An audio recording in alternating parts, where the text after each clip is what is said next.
Good evening student. ನನ್ನ ಹೆಸರು ಶಿವಕುಮಾರ್ ಸೂರ್ಯವಂಶಿ. ನಾನು ನಿಮಗೆ ಇವಾಗ ಕನ್ನಡ ವಿಷಯವನ್ನು ಅಭ್ಯಾಸ ಮಾಡಿಸಲಿಕ್ಕೆ ಬಂದಿದ್ದೇನೆ. ಕಳೆದ ದಿನಗಳಲ್ಲಿ ನಾವು ಗದ್ಯ ಪಾಠದಲ್ಲಿ ನಾವು 4 ಅಥವಾ 5 ಪಾಠಗಳನ್ನು ಮುಗಿಸಿದ್ದೇವೆ. ಗದ್ಯ ಭಾಗದಲ್ಲಿ ಪದ್ಯ ಭಾಗದಲ್ಲಿ 2 ಪದ್ಯಗಳನ್ನು ಮುಗಿಸಿದ್ದೇವೆ. ನಾವು ಈಗ 3ನೇ ಪದ್ಯಕ್ಕೆ ನಾವು ಹೋಗ್ತಾ ಇದ್ದೀವಿ. ಅತಿ ತುಂಬ ಇಂಟ್ರೆಸ್ಟಿಂಗ್ ಆದಂತಹ ಇದು ಪದ್ಯ, ತುಂಬ ವಿಶೇಷತೆಯಿಂದ ಕೂಡಿದಂತಹ ಪದ್ಯ, ತುಂಬ ಗಂಭೀರತೆ ಹಾಗೂ ವಿಷಯ ಕೂಡ ಅಷ್ಟೇ ಗಂಭೀರತೆಯಿಂದ ಕೂಡಿದಂಥ ಇದೊಂದು ಪದ್ಯ. ಸೊ ಈ ಪದ್ಯ ಹೆಸರು ಬಂದು ಕೌರವೇಂದ್ರನ ಕೊಂದೆ ನೀನು. ಕೌರವೇಂದ್ರನ ಕೊಂದೆ ನೀನು. ಸೊ ಕೌರವ ಅಂದ ತಕ್ಷಣ ಬಹುಶಃ ವಿದ್ಯಾರ್ಥಿಗಳು ನಿಮ್ಮ ತಲೆಯಲ್ಲಿ ಒಂದು ನೆನಪನ್ನು ಬರ್ಬೋದು, ಮಹಾಭಾರತ. ಕೆಲವೊಬ್ಬರು ಕನ್ಫ್ಯೂಸ್ ಮಾಡ್ಕೊಂಡು ರಾಮಾಯಣ ಅನ್ಕೊಂಡಿರ್ತೀವಿ. But this is a not Ramayana. ಇದು ಕೌರವೇಂದ್ರ ಅಂದ ತಕ್ಷಣ ಇಲ್ಲಿ ಮಹಾಭಾರತವನ್ನು ನಮ್ಮ ನೆನಪಿಗೆ ಬರುವಂಥ ವಿಷಯ. ಕೌರವರು ಪಾಂಡವರು ಇವರು ಮಹಾಭಾರತದಲ್ಲಿ ಬರುವಂತಹ ವಿಷಯ ಆಗಿದೆ. ಇವರು ಪಾತ್ರಧಾರಿಗಳು ಅಥವಾ ಇವರು ಅಲ್ಲಿನ ಪ್ರಮುಖ ನಾಯಕರು. ಮಹಾಭಾರತದ ಪ್ರಮುಖ ನಾಯಕರು ಕೌರವರು ಮತ್ತು ಪಾಂಡವರು. ಪಾಂಡವರು ಅಂದ ತಕ್ಷಣ ನಮ್ಮ ತಲೆಯಲ್ಲಿ ಬರೋದು ಪಾಚಿ ಪಾಂಡವರು ಅಂಥೇಳಿ ನಮ್ಮ ಮರಾಠಿಯಲ್ಲಿ ಕರೀತಾರೆ. ಪಾಚಿ ಪಾಂಡವರು ಅಂದರೆ ಪಂಚ ಪಾಂಡವರು ಅಂತೇಳಿ ನಾವು ಕನ್ನಡದಲ್ಲಿ ಕರಿತೀವಿ. ಪಂಚ ಪಾಂಡವರು ಅಂದರೆ ಕನ್ನಡದಲ್ಲಿ ಕರಿತೀವಿ. ಪಂಚ ಅಂದರೆ 5 ಮಂದಿ ಅಂತ ಅರ್ಥ. ಪಂಚ ಅಂದರೆ 5 ಜನ ಅಣ್ಣ ತಮ್ಮರು ಕೂಡಿದಂತಹ ನಾವು ಕುಟುಂಬಕ್ಕೆ ಪಾಂಡವರು, ಪಂಚ ಪಾಂಡವರು ಅಂತ ಹೇಳಿ ಕರಿತೀವಿ. ಕೌರವರದ ಭಾಗದಲ್ಲಿ ನಾವು ಬಂದಾಗ ಇವರು 100 ಜನ ಅಣ್ಣ ತಮ್ಮರು ಇದ್ದರು ಅಂಥೇಳಿ ನಾವು ಇತಿಹಾಸದಲ್ಲಿ ಓದೋರಾಗಿದ್ದೇವೆ. ಕೌರವರ ಇತಿಹಾಸದಲ್ಲಿ ನಾವು ಬಂದಾಗ ಅವರು 100 ಜನ ಅಣ್ಣ ತಮ್ಮರು ಇದ್ದರು ಅನ್ನೋದನ್ನು ನಾವು ನೋಡುವರಾಗಿದ್ದೇವೆ. ಸೊ ಈ 100 ಜನ ಅಣ್ಣ ತಮ್ಮರು, ಈ ಕಡೆ 5 ಜನ ಅಣ್ಣ ತಮ್ಮರು. ಇವರೆಲ್ಲರೂ ದಾಯಾದಿಗಳು ಅಂದರೆ ಕಜಿನ್ ಬ್ರದರ್ಸ್ ಅಂತೇಳಿ ನಾವು ಕರಿತೇವಲ್ಲ. ಚಿಕ್ಕಪ್ಪ ದೊಡ್ಡಪ್ಪ ಮಕ್ಕಳು ಇವರೆಲ್ಲರೂ ಒಂದೇ ಕುಟುಂಬದಂಥವ್ರು. ಇವರೆಲ್ಲರೂ ದೂರದವರಿಲ್ಲ. ಅವರು ಬೇರೆ ಇವರು ಬೇರೆ ಇಲ್ಲ. ಕೇವಲ ಅಧಿಕಾರಕ್ಕಾಗಿ ಬಂದಂತಹ ಕಿತ್ತಾಟದಿಂದ ಮತ್ತು ಇತರೆ ಕೆಲವು ಅಂಶಗಳಿಂದ ಇವರ ಇಬ್ಬರ ಮಧ್ಯದಲ್ಲಿ ಭಿನ್ನಾಭಿಪ್ರಾಯ ಬಂದು ಇವರು ಪಾಂಡವರಾದರು, ಅವರು ಕೌರವರಾದರು. ಸೊ ಇದ್ರ ಬಗ್ಗೆ ನಾವು ಮುಂದೆ ಏನು ಕೌರವ ಪಾಂಡವರ ಬಗ್ಗೆ, ಮಹಾಭಾರತದ ಬಗ್ಗೆ ಓದಬೇಕಂದ್ರೆ ತುಂಬಾ ಸಮಯ ಬೇಕು. ಈಗ ನಮ್ಮ ಕನ್ನಡ ವಿಷಯದಲ್ಲಿ ಕೌರವೇಂದ್ರ ಕೊಂದೆ ನೀನು ಅನ್ನುವಂತಹ ಒಂದು ಪದ್ಯವನ್ನು ಕುಮಾರವ್ಯಾಸ ಅವರು ಬರೆದಿದ್ದಾರೆ. ಖ್ಯಾತ ಕವಿಯರಾದಂಥ ಇವರು ಕುಮಾರವ್ಯಾಸ ಅವರು ಈ ಪದ್ಯವನ್ನು ನಮಗೆ ಬರೆದುಕೊಟ್ಟಿದ್ದಾರೆ. ಏನು ಬರೆದುಕೊಟ್ಟಿದ್ದಾರೆ, ಈ ಪದ್ಯದಲ್ಲಿ ಏನು ಅಂಶವನ್ನು ಸೇರಿಸಿದ್ದಾರೆ ಅನ್ನೋದನ್ನು ನಾವು ಒಂದ್ಸಾರಿ ನೋಡಿಕೊಳ್ಳೋಣ. ಸೊ ವಿದ್ಯಾರ್ಥಿಗಳೇ, ತಾವು ಈ ಕಡೆ ಲಕ್ಷ್ಯ ಕೊಡಬೇಕು. ರಾಮಾಯಣ ಮಹಾಭಾರತ ಮಹಾಕಾವ್ಯಗಳು ಪೂಜ್ಯನೀಯ ಕೃತಿಗಳು. ಮಹಾಭಾರತವನ್ನು ವೇದವ್ಯಾಸರು ಸಂಸ್ಕೃತದಲ್ಲಿ ರಚಿಸಿದರು. ನೋಡಿ, ಮಹಾಭಾರತವನ್ನು ಯಾರು ರಚಿಸಿದರು?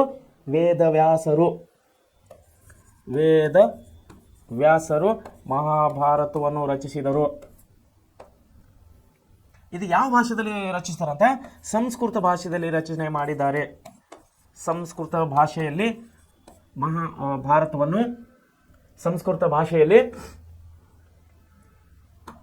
ಮಹಾಭಾರತವನ್ನು ವೇದವ್ಯಾಸರು ರಚನೆ ಮಾಡಿದ್ದಾರೆ.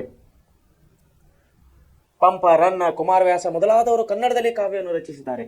ಯಾರ್ಯಾರು? ಪಂಪ, ರನ್ನ, ಕುಮಾರವ್ಯಾಸ ಮೊದಲಾದವರು ಕನ್ನಡದಲ್ಲಿ ಕಾವ್ಯವನ್ನು ರಚಿಸಿದ್ದಾರೆ. ಶ್ರವ್ಯ ಪರಂಪರೆಯಲ್ಲೂ ರಾಮಾಯಣ ಮಹಾಭಾರತ ಕಾವ್ಯಗಳು ಉಳಿದು ಬೆಳೆದು ಬಂದಿವೆ. ಶ್ರವ್ಯ ಅಂದರೆ ಕೇಳುವಂತಹ, ಶ್ರವ್ಯ ಅಂದರೆ ಕೇಳುವುದು, ಶ್ರವಣ ಅಂತೇಳಿ ನಾವು ಕೇಳುವಂತಹ ಈ ಪರಂಪರೆಯಲ್ಲೂ ಕೂಡ, ಶ್ರವ್ಯ ಪರಂಪರೆಯಲ್ಲೂ ಕೂಡ ರಾಮಾಯಣ ಮಹಾಭಾರತ ಕಾವ್ಯಗಳು ಉಳಿದವೆ ಮತ್ತು ಬೆಳೆದು ಬಂದಿದ್ದೇವೆ.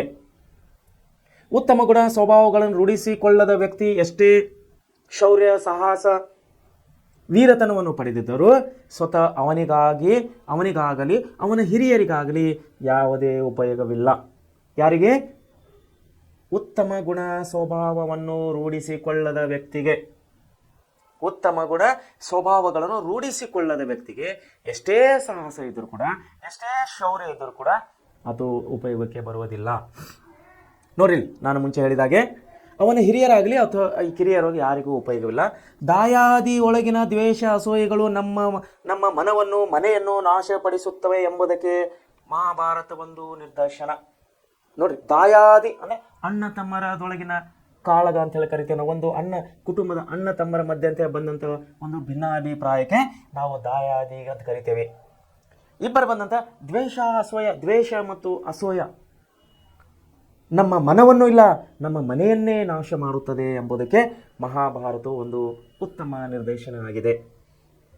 ಕೃಷ್ಣ ಸಂಧಾನವು ದುರ್ಯೋಧನನ ಹಠದಿಂದ ತಿರಸ್ಕೃತವಾಗುತ್ತದೆ. ನೋಡಿ, ಕೃಷ್ಣ ಒಬ್ಬ ಬರ್ತಾನೆ ಮಾತಿನ ಒಳಗೆ, ಕೌರವರ ಮತ್ತು ಪಾಂಡವರ ಮಧ್ಯದಲ್ಲಿ ಕೃಷ್ಣನು ಒಬ್ಬ ಅವತಾರನಾಗಿದ್ದಾನೆ. ಇಲ್ಲಿ ಇಬ್ಬರ ಮಧ್ಯೆ ಸಂಧಾನ ಮಾಡಲಿಕ್ಕೆ, ಸಮಜಾಯಿಸಿ ಮಾಡಲಿಕ್ಕೆ, ಕಾಂಪ್ರಮೈಸ್ ಮಾಡಲಿಕ್ಕೆ ಕೃಷ್ಣ ಬರ್ತಾ ಇದ್ದಾನೆ. ಆದರೆ ಏನಾಗ್ತದೆ, ಕೃಷ್ಣ ಬಂದರೂ ಕೂಡ ದುರ್ಯೋಧನನ ಹಠದಿಂದ, ನೋಡಿ, ದುರ್ಯೋಧನನ ಹಠದಿಂದ ತಿರಸ್ಕೃತವಾಗುತ್ತದೆ ಆ ಸಂಧಾನವು. ಯುದ್ಧ ಅನಿವಾರ್ಯವೆಂದಾಗ ಧರ್ಮ ಪಕ್ಷಪಾತಿಯಾದ ಕೃಷ್ಣನು ಭೇದವ ತಂತ್ರವನ್ನು ಬಳಸಿ ಕರ್ಣನಿಗೆ ಜನ್ಮ ರಹಸ್ಯವನ್ನು ತಿಳಿಸುತ್ತಾನೆ. ಸಾಮಾನ್ಯನಿಗೆ ಅತಿಯಾದ ಸಂತೋಷವನ್ನು ನೀಡಬಹುದಾದ ಅಸಾಮಾನ್ಯನು ಶೌರ್ಯಕ್ಕೆ, ದಾನಕ್ಕೆ, ಉದಾತ್ತತೆಗೆ, ಕರುಣೆಗೆ ಹೆಸರಾಗಿದ ಕರ್ಣ.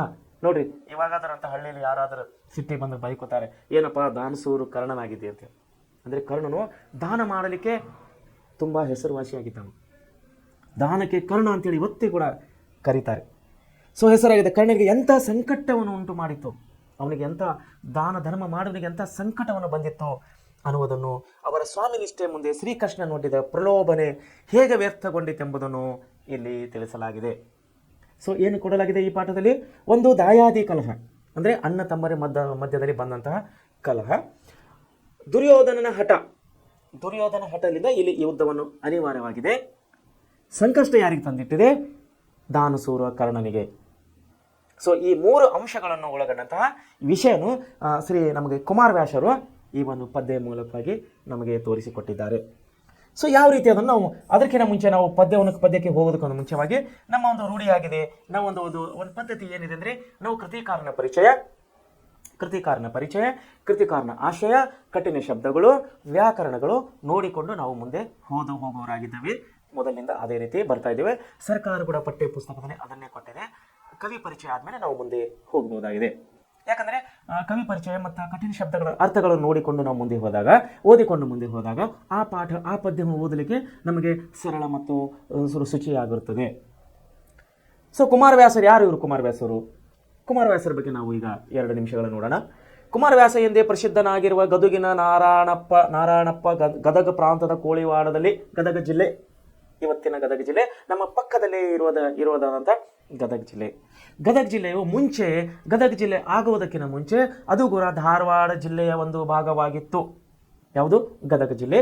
ಅವತ್ತಿನ ಕಾಲದಲ್ಲಿ ಧಾರವಾಡ ಜಿಲ್ಲೆಯೇ ಗದಗವು ಒಂದು ತಾಲೂಕು ಆಗಿತ್ತು. ಇವತ್ತಿಗೆ ಜನಸಂಖ್ಯೆ ಯಾವ ರೀತಿ ಬೆಳೀತಾ ಹೋಗ್ತದೆ ಆ ರೀತಿ ಜಿಲ್ಲೆಗಳನ್ನು ಸರ್ಕಾರ ಹೆಚ್ಚು ಮಾಡ್ತಾ ಹೋಗ್ತಾ ಇದೆ ಅಧಿಕಾರದ ವ್ಯವಸ್ಥೆಗಾಗಿ. ಸೊ ಗದಗ ಇವಾಗ ಬೇರೆ ಜಿಲ್ಲಾ ಇದೆ. ಅಲ್ಲಿ ಕೋಳಿವಾಡ ಅನ್ನಂಥ ಒಂದು ಪ್ರಾಂತ ಇದೆ. ಗದಗಿನ ಕೋಳಿವಾಡ ಪ್ರಾಂತದಲ್ಲಿ ಗದಗಿನ ನಾರಾಯಣಪ್ಪ ಅಂತೇಳಿ ಪ್ರಸಿದ್ಧರಾದಂಥ ಕುಮಾರಸ್ವಾಮಿಯವರು 1430ರಲ್ಲಿ ಜನಿಸ್ತಾರೆ. ಇವರು 1430ರಲ್ಲಿ ಇವರ ಜನನವಾಗುತ್ತದೆ. ಆದಿಕವಿ ಪಂಪನ ನಂತರ ವ್ಯಾಸರ ಮಹಾಭಾರತದ ಕನ್ನಡದಲ್ಲಿ ಮೊದಲ 10 ಪರ್ವಗಳನ್ನು ರಚಿಸಿ ಪಂಡಿತರಿಗೆ ಮಾತ್ರವಲ್ಲದೆ ಪಾಮರರಿಗೂ ಕಾಮಧೇನು ಎಂಬ ಗೌರವಕ್ಕೆ ಪಾತ್ರನಾದಂಥ ಕುಮಾರವ್ಯಾಸ ಕನ್ನಡ ಭಾರತ, ಗದುಗಿನ ಭಾರತ, ಕುಮಾರವ್ಯಾಸ ಭಾರತ ಎಂಬ ಹೆಸರನ್ನು ಹೊಂದಿರುವ ಕರ್ನಾಟಕ ಭಾರತ ಕಥಾಮಂಜರಿ ಎಂಬ ಕಾವ್ಯವನ್ನು ಬರೆದು ಖ್ಯಾತನಾದ ಈತ ಐರಾವತ ಎಂಬ ಕೃತಿಯನ್ನು ರಚಿಸಿದ್ದಾನೆಂದು ತಿಳಿದು ಬಂದಿದೆ. ರೂಪಕಾಲಂಕಾರವನ್ನು ನೇರಾಳ್ಗರವಾಗಿ ಪ್ರಯೋಗಿಸಿ ರೂಪಕ ಸಾಮ್ರಾಜ್ಯದ ಚಕ್ರವರ್ತಿ ಎಂಬ ಬಿರುದನ್ನು ಪಡಿತಾ ಇದ್ದಾರೆ ಕುಮಾರವ್ಯಾಸರು. ವೀರನಾರಾಯಣನ ಪರಮ ಭಕ್ತನಾದ ವೀರನಾರಾಯಣ ದೇವಸ್ಥಾನ ಇದು ಗದಗನಲ್ಲಿ ತಾವು ಹೋದರೆ ವೀರನಾರಾಯಣ ಅಂತೇಳಿ ಗುಡಿ ಇದೆ. ನಾನು ನೋಡಿದ್ದೀನಿ, ನೀವು ಕೂಡ ಒಂದು ವೇಳೆ ಗದಗಿಗೆ ಹೋದರೆ ನೋಡಬಹುದು. ವೀರನಾರಾಯಣನ ಗುಡಿ ಅಂತೇಳಿ ದೇವಸ್ಥಾನ ಇದೆ. ತುಂಬ ಒಳ್ಳೆ ದೇವಸ್ಥಾನ, ಹಳೆ ಕಟ್ಟಡ, ಒಳ್ಳೆ ಗುಡಿ ಇದೆ, ದೇವ್ರ ಗುಡಿ ಇದೆ. ಸೊ ಆ ದೇವರ ಪರಮ ಭಕ್ತನಾದ ಯಾರು? ಕುಮಾರವ್ಯಾಸ. ಈತ ಭಾಗವತ ಸಂಪ್ರದಾಯವನ್ನು ಸರಳ, ಸುಂದರ ಹಾಗೂ ರಂಜನೀಯವಾಗಿ ಪರಿಚಯಿಸಿ ಜನಪ್ರಿಯಗೊಳಿಸಿದ್ದಾನೆ. ನಡುಗನ್ನಡ ಕಾವ್ಯ ಪರಂಪರೆಯಲ್ಲಿ ಗದುಗಿನ ಭಾರತ ಅತ್ಯಂತ ಜನಪ್ರಿಯವಾದ ಮಹಾಕಾವ್ಯವಾಗಿದೆ. ಕುಮಾರವ್ಯಾಸ ವಿರಚಿತ ಕರ್ನಾಟಕ ಭಾರತ ಕಥಾಮಂಜರಿ ಕಾವ್ಯದ ಉದ್ಯೋಗ ಪರ್ವದಿಂದ ಕೌರವೇಂದ್ರನ ಕೊಂದೆ ನೀನು ಎಂಬ ಈ ಭಾಗವನ್ನು ಆಯ್ದುಕೊಳ್ಳಲಾಗಿದೆ. ಸೊ ಮುಂದೆ ಲೇಖಕರ ಆಶಯ ಏನಾಗಿದೆ? ಇಲ್ಲಿ ಕೃತಿಕಾರನ ಆಶಯ, ಕುಮಾರವ್ಯಾಸರ ಆಶಯ ಏನಾಗಿದೆ? ಎದಕ್ಕೆ ಇವರು ಈ ಕೌರವೇಂದ್ರನ ಕೊಂದೆ ನೀನು ಎಂಬಂತಹ ಒಂದು ಇದನ್ನು ಬರೆದಿದ್ದಾರೆ? ಸೊ ನೋಡಬೇಕಾದ್ರೆ ಜೀವನದಲ್ಲಿ ಪರಸ್ಪರ ಹೊಂದಾಣಿಕೆ ಮತ್ತು ಸಾಮರಸ್ಯದ ಬದುಕು ಅಪೇಕ್ಷಣೆ ನೋಡಿ, ಜೀವನದಲ್ಲಿ ಮನುಷ್ಯನಾಗಿ ಬದುಕಬೇಕಂದ್ರೆ ಏನು ಬೇಕು? ಪರಸ್ಪರ ಹೊಂದಾಣಿಕೆ ಬೇಕು. ಅದು ಯಾರೇ ಇರಲಿ, ಗಂಡ ಹೆಂಡತಿ ಆಗಿರ್ಬೋದು, ಅಣ್ಣ ತಮ್ಮರಂದರಾಗ್ಬೋದು, ಅಕ್ಕ ತಂಗಿಯರಾಗಿರ್ಬೋದು, ತಂದೆ ತಾಯಿ ಆಗಿರ್ಬೋದು, ಬಂಧು ಬಳಗದವರಾಗಿರ್ಬೋದು. ಅದಕ್ಕಾಗಿ ನಮ್ಮ ಗದಗಿನ ಪುಟ್ಟರಾಜ ಗವಾಯಿ ಅಪ್ಪಗಳು ಸ್ವಾಮಿಗಳು ಹೇಳಿದಂಥ ಒಂದು ಮಾತೇನೆಂದರೆ, ಬೇಕಾದರೆ ಕೂಡಿ ನಡಿ, ಬೇಡವಾದರೆ ಸುಮ್ಮನೆ ನಡಿ ಅನ್ನುವಂಥ ವಾಕ್ಯವನ್ನು ನಮ್ಮ ಪುಟ್ಟರಾಜ ಅಜ್ಜನವರು ಒಂದು ಮಾತನ್ನು ಹೇಳಿದ್ದಾರೆ. ಸೊ ವಿದ್ಯಾರ್ಥಿ ಮಿತ್ರರೇ, ಈ ಮಾತನ್ನು ತಾವು ನಿಜವಾಗಿ ಹೇಳಬೇಕಂದ್ರೆ ಒಳ್ಳೆಯ ರೀತಿಯಲ್ಲಿ ತಾವು ಒಂದು ವೇಳೆ ಆಲೋಚನೆ ಮಾಡಿದಾಗ ತುಂಬ ಅತಿ ಮಹತ್ವವನ್ನು ಪಡೆದುಕೊಂಡಿದೆ ಈ ವಾಕ್ಯವನ್ನು. ನೋಡಿ, ಬೇಕಾದರೆ ಕೂಡಿ ನಡಿ. ಅದು ನಿಮ್ಮ ಅಣ್ಣ ಸಂಬಂಧ ರಿಲೇಷನ್ ಆಗಿರ್ಬೋದು, ಅಕ್ಕ ತಂಗಿ ಸಂಬಂಧ ಆಗಿರ್ಬೋದು, ಗಂಡ ಹೆಂಡತಿ ಸಂಬಂಧವಾಗಿರ್ಬೋದು, ಮತ್ಯಾವುದೇ ಸಂಬಂಧ ಇದ್ದರೆ ಬೇಕಾದರೆ ಕೂಡಿ ನಡಿ, ಬೇಡವಾದರೆ ಸುಮ್ಮನೆ ನಡಿ. ಇನ್ನೊಬ್ಬರಿಗೆ ಡಿಸ್ಟರ್ಬ್ ಮಾಡಬೇಡ, ಇನ್ನೊಬ್ಬರಿಗೆ ತೊಂದರೆ ಕೊಡಬೇಡ. ನಿನಗೆ ಬೇಡವಾಗಿದೆ ಆ ಸಂಬಂಧ, ಆದರೆ ಸುಮ್ಮನೆ ನಡಿ, ವಿನಾಕಾರಣ ಇನ್ನೊಬ್ಬರಿಗೆ ತೊಂದರೆ ಕೊಡೋದು ಬೇಡ ಅಂತೇಳಿ ನಮ್ಮ ಗದಗಿನ ಪುಟ್ಟರಾಜ ಅಜ್ಜಿ ಅವರು ಹೇಳಿದಂಥ ಮಾತಿದು. ಸೊ ಅದನ್ನೇ ಇಲ್ಲಿ ಬರ್ತಾ ಇದೆ ನೋಡ್ರಿ. ಏನು ಬರ್ತಾ ಇದೆ? ಇದು ಪರಸ್ಪರ ಹೊಂದಾಣಿಕೆ. ನೋಡಿ, ಜೀವನದಲ್ಲಿ ಪರಸ್ಪರ ಹೊಂದಾಣಿಕೆ ಮತ್ತು ಸಾಮರಸ್ಯ ಬೇಕು ಮನುಷ್ಯನಿಗೆ. ಅದಕ್ಕೆ ಬದುಕಲಿಕ್ಕೆ, ಜೀವನ ಮಾಡಲಿಕ್ಕೆ ಬೇಕದು. ಅದು ಸಾಧ್ಯ ಆಗಿಲ್ಲ ಅಂದರೆ ಏನಾಗ್ತದೆ? ಮನುಷ್ಯನಲ್ಲಿ ಮತ್ಸರ ಛಲ ಪ್ರಧಾನವಾದರೆ, ಮನುಷ್ಯನಲ್ಲಿ ಕೆಟ್ಟ ಭಾವನೆಗಳು ಮತ್ಸರ ಛಲವನ್ನು ಹುಟ್ಟಿಕೊಂಡರೆ ಏನಾಗುತ್ತದೆ? ಸಂಘರ್ಷ ಅನಿವಾರ್ಯವಾಗುತ್ತದೆ, ಯುದ್ಧ ಅನಿವಾರ್ಯವಾಗುತ್ತದೆ. ಒಬ್ಬರನ್ನೊಬ್ಬರು ನಾಶ ಮಾಡುವವರೆಗೂ ಅದು ಬೆಳೀತಾನೆ ಹೋಗುತ್ತದೆ. ಒಬ್ಬರನ್ನೊಬ್ಬರು ನಾಶ ಮಾಡುವವರೆಗೂ ಆ ದ್ವೇಷನ ಹಾಗೆ ಬೆಳೀತಾನೆ ಹೋಗ್ತದೆ. ಅದರ ಪರಿಣಾಮ ಘೋರವಾದುದು. ಅದರ ಪರಿಣಾಮ ಸಣ್ಣ ಪ್ರಮಾಣದಲ್ಲಿ ಇರುವುದಿಲ್ಲ ಎಂಬ ಅರಿವು ಇದ್ದರೂ ಕೂಡ ಅವರು ಪ್ರತಿಷ್ಠೆಯಿಂದ ಹಠವನ್ನು ಸಾಧಿಸದಾಗ ಗೆಲ್ಲಲು ಉಳಿಯಲು ವಿವಿಧ ತಂತ್ರಗಳನ್ನು ಬಳಸುವುದು ಸಹಜ. ನೋಡಿ, ಇದರಲ್ಲಿ ಕೆಟ್ಟದಾಗುತ್ತಂತ ಗೊತ್ತಿದ್ದರೂ ಕೂಡ ತಮ್ಮ ಹಠವನ್ನು ಬಿಡುವುದಿಲ್ಲ. ಅವರು ವಿವಿಧ ತಂತ್ರಗಳನ್ನು ಬಳಸಿ ಇನ್ನೊಬ್ಬರನ್ನು ಕೆಳಗೆ ತುಳಿಯುವಂಥ ಪ್ರಯತ್ನ ಮಾಡ್ತಾ ಇರ್ತಾರೆ. ಶತ್ರುವಿನೊಂದಿಗೆ ಸಮರಕ್ಕಿಳಿದು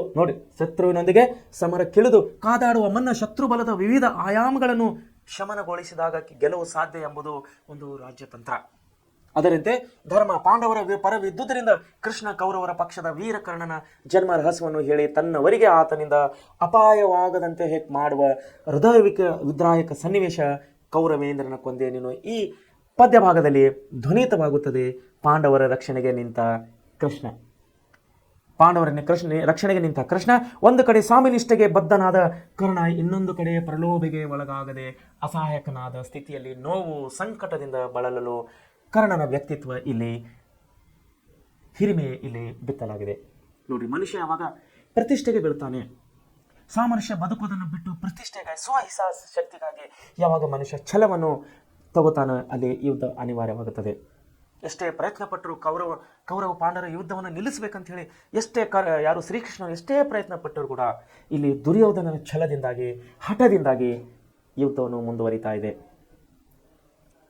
ಕೃಷ್ಣನು ಪಾಂಡವರ ಪರವಾಗಿದ್ದಾನೆ ಅಂತ ಗೊತ್ತಿದ್ದರೂ ಕೂಡ ಕೌರವರಿಗೆ ಗೊತ್ತಿದ್ದು ನಾವು ಈ ಯುದ್ಧದಲ್ಲಿ ಸೋಲ್ತೀವಿ ಅಂತೇಳಿ ಗೊತ್ತಿದ್ದರೂ ಕೂಡ ಅವರು ತಮ್ಮ ಹಠತವನ್ನು ಬಿಡ್ತಾ ಇಲ್ಲ ದುರ್ಯೋಧನ.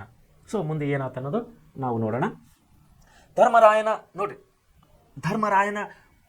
ಮಯ ನಿರ್ಮಿತ ಅರಮನೆಯಲ್ಲಿ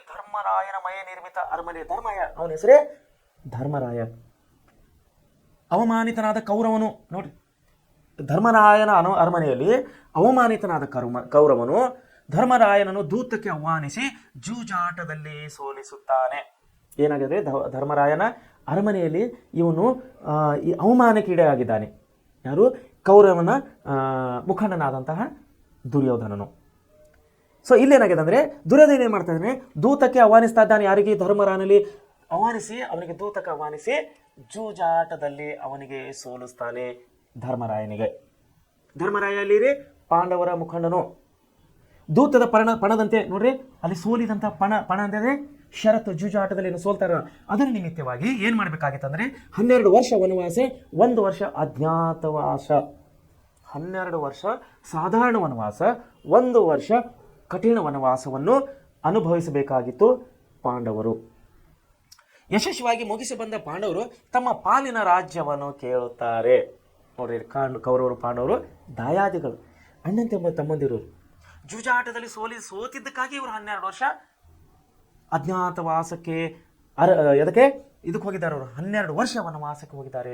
1 ವರ್ಷ ಕಠಿಣ ಅಜ್ಞಾತವಾಸನ ಅನುಭವಿಸಿ ತಿರುಗಿ ಹಿಂದು ಬಂದು ತಮ್ಮ ಪಾಲಿನ ಅಧಿಕಾರವನ್ನು ಕೇಳ್ತಾ ಇದ್ದಾರೆ, ತಮ್ಮ ಪಾಲಿನ ರಾಜ್ಯವನ್ನು ಇವರು ಕೇಳ್ತಾ ಇದ್ದಾರೆ. ಯಾರಿಗೆ? ಕೌರವರಿಗೆ. ಅಜ್ಞಾತವಾಸವನ್ನು ಪೂರ್ಣವಾಗಿಲ್ಲ ಎಂಬ ನೆಪವಡ್ಡಿ.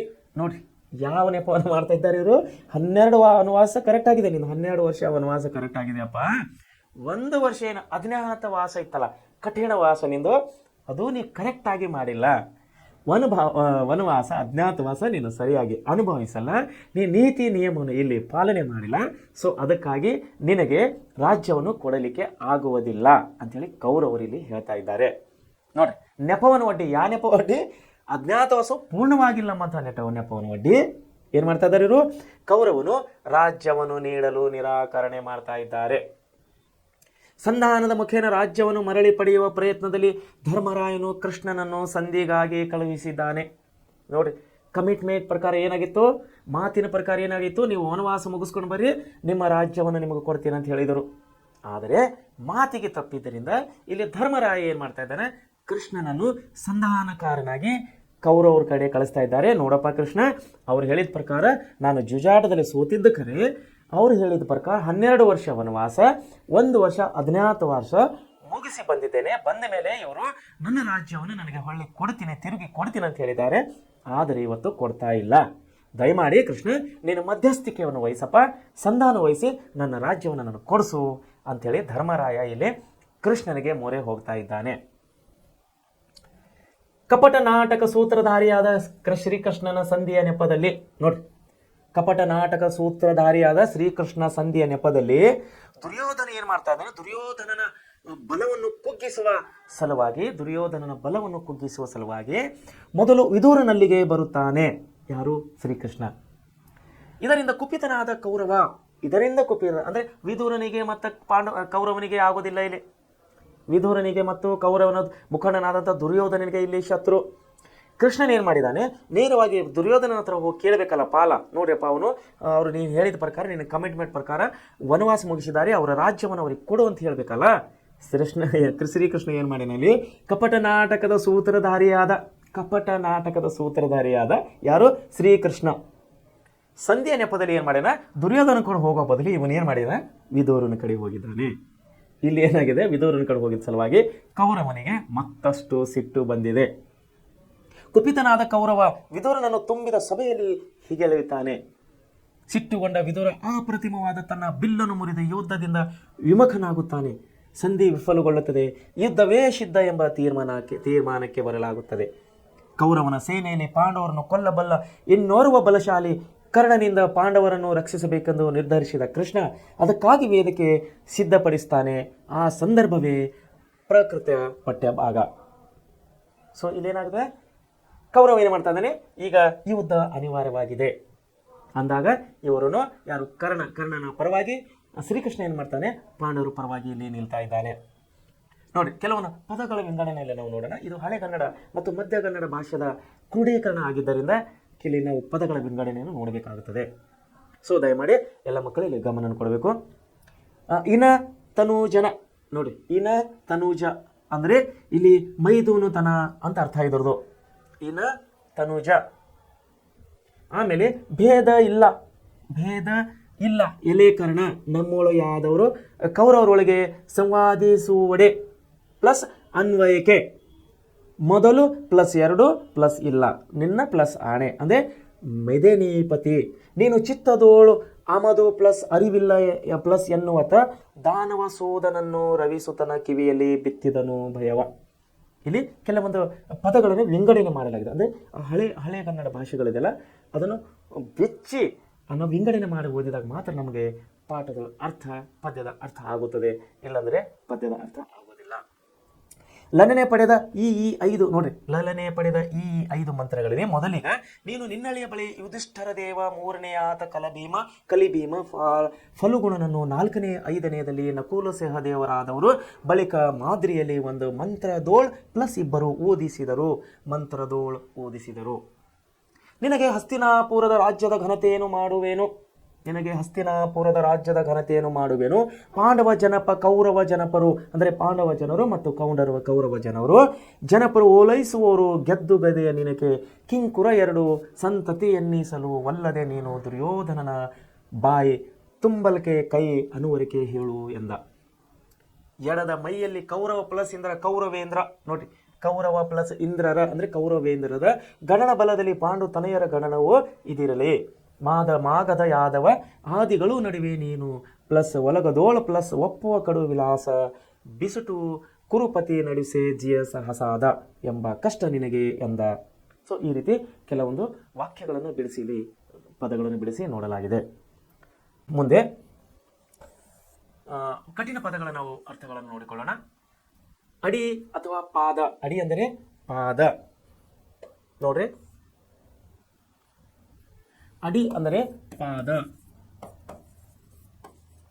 ಅಡಿ ಅಂದರೆ ಪಾದ. ನಮ್ಮ ಕಾಲುಗಳ ಕೆಳಗಿನ ಪಾದ ಇರ್ತದಲ್ಲ ಅದಕ್ಕೆ ಅಡಿ ಅಂತ ಹೇಳಿ ಕರಿತೀವಿ, ಒಂದು ಅಡಿ. ಅದನ್ನೇ ಇಂಗ್ಲಿಷ್ನಲ್ಲಿ ಫೂಟ್ ಅಂತ ಕರೀತಾರೆ. 1 ಫೂಟ್ ಅಂದರೆ ಒಂದು ಬಲಗಾಲ, ಒಂದು ಕಾಲ ಅಂದರೆ ಒಂದು ಪಾದ ಅಂದರೆ 1 ಫೂಟ್ ಅಂತೇಳಿ ಇವತ್ತು ಇಂಗ್ಲೀಷ್ನಲ್ಲಿ ಕರಿತೀವಿ. ಇದ್ರ ಬಗ್ಗೆ ಬೇರೆ ಟಾಪಿಕ್ ಇದೆ ನಿಮ್ಮಲ್ಲಿ ಇನ್ನೊಂದು ಬಂದಾಗ. ಒಂದು ಅಡಿ ಅಂದ್ರೇನು, ಫೂಟ್ ಅಂದ್ರೇನು, ಫೀಟ್ ಅಂದ್ರೇನು. ಈ ಫೂಟ್ ಫೀಟ್ ಈ ಬಳಕೆ, ಈ ಇಂಗ್ಲಿಷ್ ಶಬ್ದ ಯಾಕೆ ನಮ್ಮ ಆಡಳಿತ ಭಾಷೆಯಲ್ಲಿ ಬಂತು, ಅಡಿ ಎನ್ನುವ ಶಬ್ದ ಯಾಕೆ ಸೈಡಿಗೆ ಅಂದರೆ ಮೂಲೆ ಗುಂಪಾಯಿತು, ನಾನು ಇನ್ನೊಂದು ಪಾಠದಲ್ಲಿ ನಿಮಗೆ ವಿವರಣೆಯನ್ನು ಕೊಡ್ತೀನಿ. ಸೊ ಅದು ಅಡಿ ಅಂದರೆ ಪಾದ. ಅನ್ವಯ. ಅನ್ವಯ ಅಂದರೆ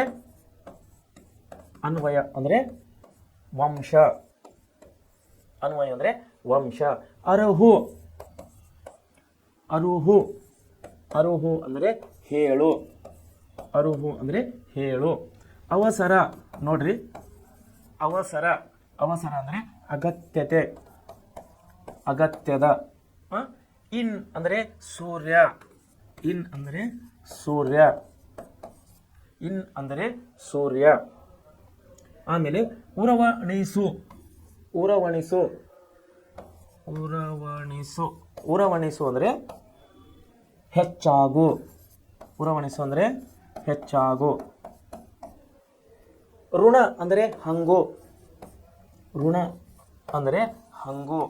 ಇವಾಗ ಕೂಡ ಹಳ್ಳಿಯಲ್ಲಿ ಭಾಳಷ್ಟು ಜನ ಬೈಕೋತಾರೆ, ನಾ ಯಾರು ಋಣದಲ್ಲಿಲ್ಲ, ನಾನು ಯಾರು ಹಂಗಿನಲ್ಲಿಲ್ಲ ಅಂತೇಳಿ ಕೆಲವೊಬ್ಬರು ಹಳ್ಳಿನಲ್ಲಿ ಬೈಕೊಳ್ಳೋದು ತಾವು ನೋಡ್ಬೋದು. ಅಂದರೆ ಋಣ ಅಂದರೆ ಹಂಗು ಅಂದರೆ ನಾನು ಯಾರು ಹಂಗಿನಲ್ಲಿ ಇಲ್ಲ ಅಂತ ಅರ್ಥ. ಆಮೇಲೆ ಎನೀಸ ಸೊಲ್ಲದ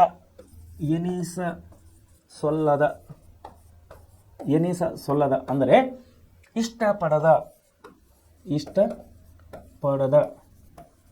ಆಮೇಲೆ ಕಡು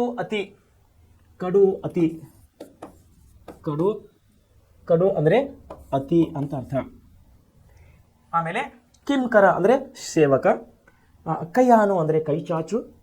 ಕೈವಾರ ಅಂದರೆ ಹೊಗಳಿಕೆ. ಗಡಣ ಅಂದರೆ ಸಮೂಹ. ಗದ್ದುಗೆ ಅಂದರೆ ಪೀಠ. ಗ್ಲಾನಿ ಅಂದರೆ ತಲ್ಲಣ. ಚಿತ್ತ ಅಂದರೆ ಮನಸ್ಸು. ತನೂಜ ಅಂದರೆ ಮಗ.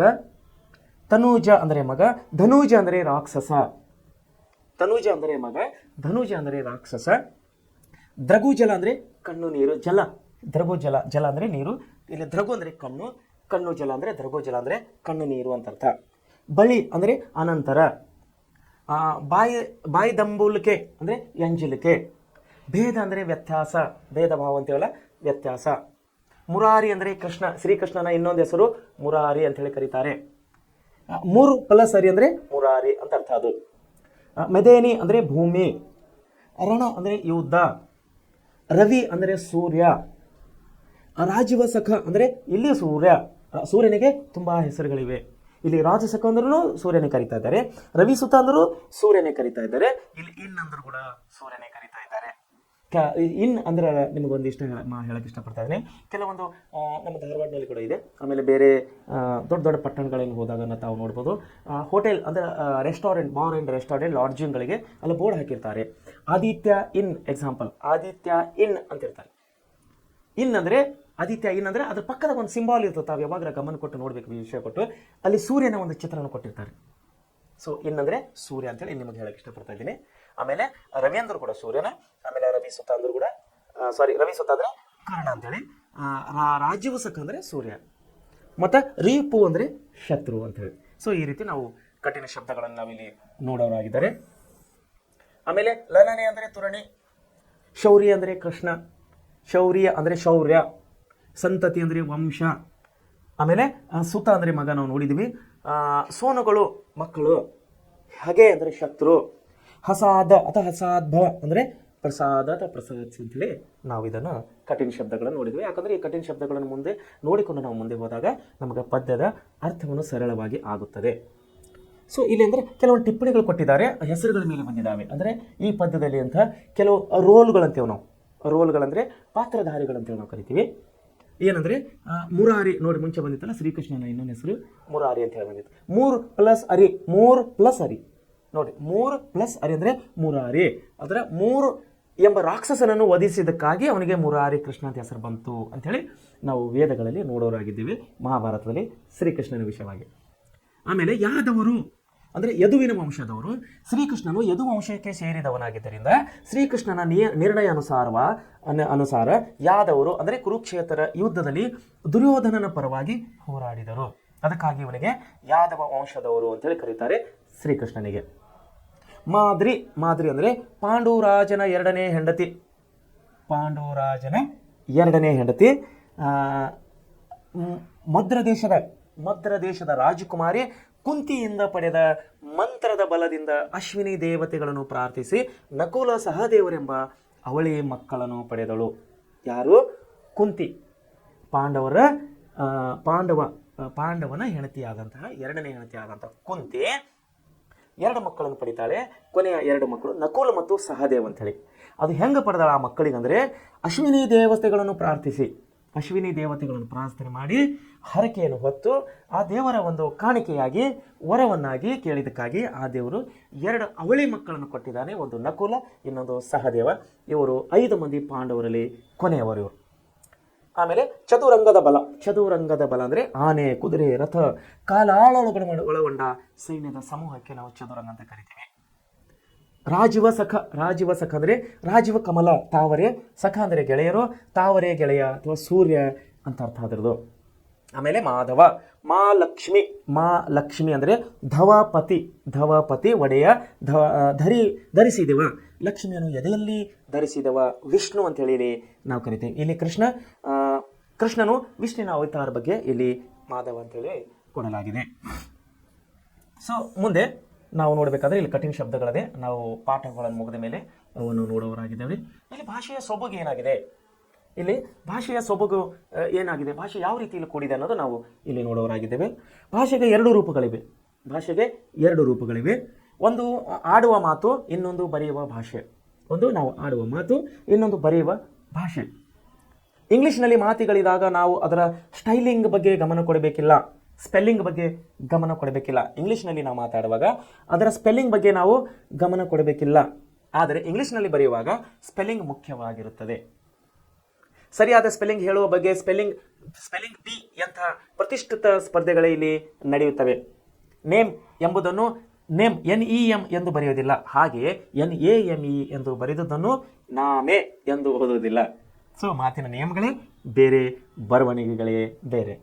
ನೋಡಿರಿ ಬರವಣಿಗೆ ಹೆಂಗಿರುತ್ತೆ ಅಂತ ಕೊಟ್ಟನಲ್ಲಿ. ನೇಮ್ ಅಂದರೆ ಇಂಗ್ಲೀಷ್ನಲ್ಲಿ NEM ಅಂದರೆ ನೇಮ್ ಅನ್ಬೇಕು, ನಾವು ಅನ್ನೋದಿಲ್ಲ. NAMEಗೆ ನಾವು ನೇಮ್ ಅಂತ ಕರಿತೀವಿ. ಸೊ NAMEಗೆ ನೇಮೇ ಅಂತ ಕರೆಯೋದಿಲ್ಲ, NEMಗೆ ನೇಮೆ ಅಂತ ಕರಿತೀವಿ. ಸೊ ಹಿಂಗೆ ಹೇಳೋ ಉದ್ದೇಶ ಏನಂದರೆ ಇಲ್ಲಿ ಮಾತಿನ ಆಡುವುದೇ ಬೇರೆ ಆಗುತ್ತೆ, ಇಲ್ಲಿ ಅಕ್ಷರಗಳು ಅಂದರೆ ಸ್ಪೆಲ್ಲಿಂಗ್ಸ್ ಕೂಡ ಬೇರೆ ಬೇರೆ ಆಗುತ್ತದೆ ಅಂತೇಳಿ ಕವಿಯವರು ಹೇಳ್ತಾ ಇದ್ದಾರೆ. ಹಾಗೆಯೇ ಕನ್ನಡದಲ್ಲೂ ಆಡುವ ಮತ್ತು ಬರವಣಿಗೆ ಎಂದು 2 ಬಗೆಯ ಬರವಣಿಗೆ ಭಾಷೆಗಳನ್ನು ಗ್ರಾಂಥಿಕ ಕನ್ನಡ ಎಂದು ಕರೆಯುತ್ತೇವೆ. ಇಲ್ಲಿ ನಾವು ಭಾಷೆಯ ಕಾಗುಣಿತದ ಕಡೆ ಗಮನ ಕೊಡಬೇಕಾಗುತ್ತದೆ.